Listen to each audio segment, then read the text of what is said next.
जमाल और जवेरिया दोनों मियाँ बीवी एक छोटे से घर में रहते थे और उनका एक फूलों का बाग था जिसके फूल बेचकर उनका गुजर बसर होता। वैसे तो उनके पास किसी भी चीज़ की कमी न थी, लेकिन दोनों मियाँ बीवी फिर भी खुश नहीं थे क्योंकि उनकी कोई औलाद नहीं थी और दोनों को औलाद की बहुत ही हसरत थी।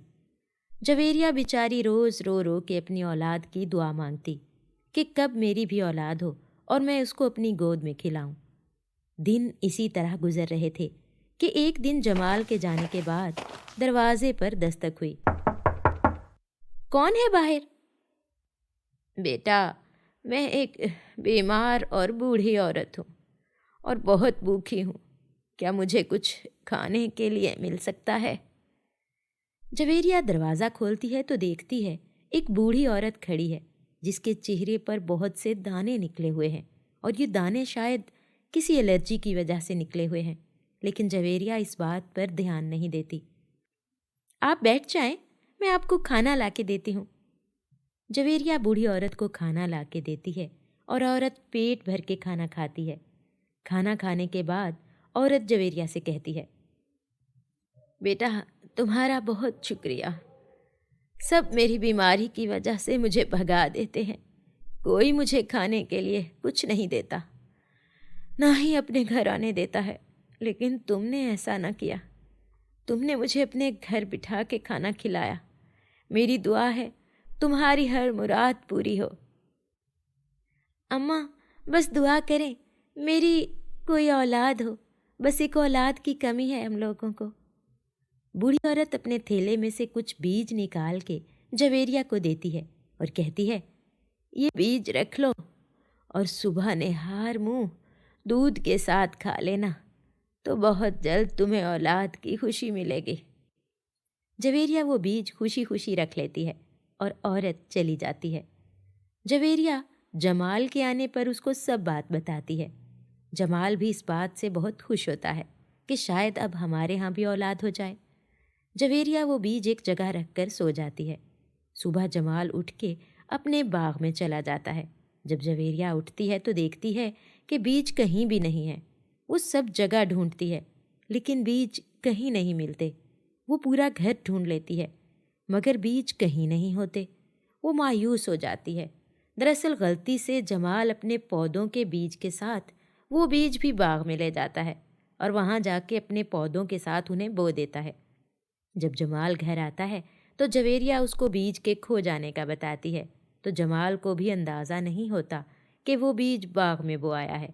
उस दिन के बाद से जवेरिया रोज़ उस बूढ़ी औरत का इंतज़ार करती है कि शायद आज फिर वो औरत आ जाए और मुझे दोबारा से वो बीज मिल जाए, लेकिन वो बूढ़ी औरत दोबारा नहीं आती। इस तरह दिन गुजरते गए। एक दिन जब जमाल अपने बाग में जाता है तो देखता है बाग में एक बहुत ही खूबसूरत और मुनफरिद फूल खिला हुआ है। उसने ऐसा फूल अपनी ज़िंदगी में कहीं नहीं देखा होता। जमाल फूल का जायज़ा ले रहा होता है कि फूल में से आवाज़ आती है, मेरी माँ कहाँ है और ये मैं बाग में कैसे आ गई हूँ? जमाल परेशान होता है कि आवाज़ कहाँ से आ रही है। मैं एक फूल हूँ और मैं आपसे बात कर रही हूँ। जमाल फूल को गौर से देखता है तो फूल कहता है, मुझे आपके घर पैदा होना था, लेकिन आपने वो बीज अपने बाग में बो दिया, इसलिए मैं एक फूल बन गई हूँ और कुछ दिन ऐसे ही फूल बनी रहूंगी जब तक कि मेरी अच्छी देखभाल न की जाए। मैं एक इंसानी रूप में नहीं आ सकती। फूल की बातें सुनकर जमाल को जवेरिया की बूढ़ी औरत वाली सारी बात याद आ जाती है और वो सब कहानी समझ जाता है और घर जाके सारी बात जवेरिया को बताता है। आप ऐसा करें, उस फूल को घर ले आएं, मैं उसकी खुद देखभाल करूंगी। जमाल ऐसा ही करता है और दूसरे दिन वो बाग से फूल लेकर आता है और अपने घर के आंगन में लगा देता है और जवेरिया को ख़ास ताकीद करता है कि इसकी खूब हिफाजत करो। जवेरिया भी इतने खूबसूरत फूल की बहुत दिल से देखभाल करती है और कुछ ही दिनों में फूल से फिर आवाज़ आती है, माँ, आप मेरी माँ हो? अरे वाह, ये फूल तो वाकई बात कर रहा है। फूल जवेरिया को भी सब बात बताता है और कहता है, बस कुछ दिन और मुझे फूल बने रहना है। इसके बाद मैं आपके साथ घर में रह सकती हूँ।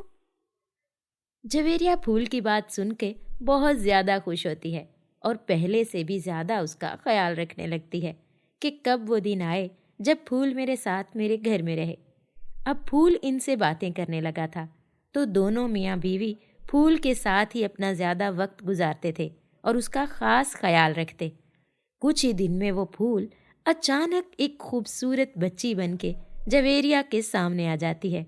जवेरिया इस बच्ची को देख के बहुत खुश होती है और फौरन गले लगा लेती है। इस तरह जवेरिया और जमाल की औलाद की कमी पूरी हो जाती है और वो लोग हंसी खुशी रहने लगते हैं।